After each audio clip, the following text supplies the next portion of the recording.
Hello, my name is Mark Dorling. I am National CPD Coordinator for Computing at School, the National Subject Association for Computer Science, and I also sit on their Board of Management.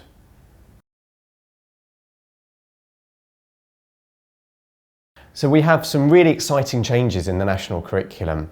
The 2014 programme of study says the aim in the first paragraph is to equip pupils to use computational thinking and creativity to understand and change the world around them.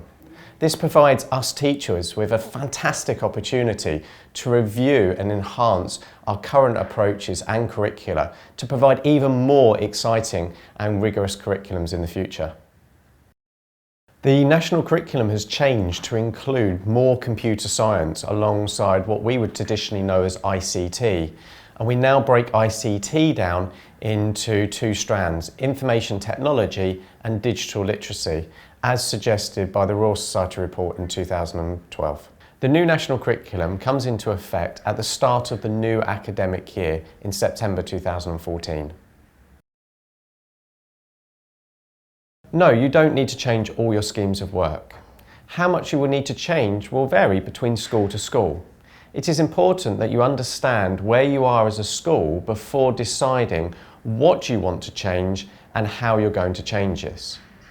To do this, I'd recommend that you begin by reading the Computing at School primary and secondary guidance documents to understand the new terminology and the vocabulary, and then map both these documents and your existing schemes of work to the Progression Pathways Assessment Framework, because it is one interpretation of the national curriculum which is aligned to the Computing at School guidance documents.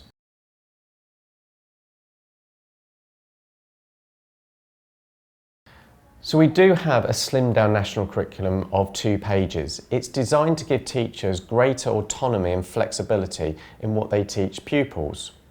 It should be regarded as the minimum entitlement for what pupils should be taught. And Computing at School have developed a Progression Pathways Assessment Framework that provides teachers with an overview of the breadth and the depth of the subject.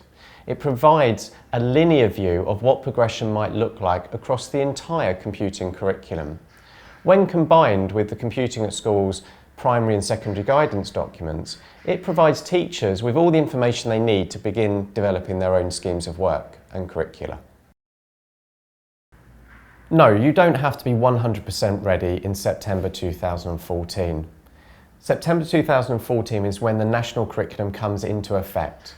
This means that you will need to be working towards implementing a full, broad and balanced computing curriculum from this date. It's important to have a vision for what your curriculum will look like in, say, 3 years' time, to support your pupils' needs, whichever pathway they choose at Key Stage 4. You can do this by identifying milestones along your transition over that period, and then begin identifying activities for achieving those milestones in, say, the next 12 months.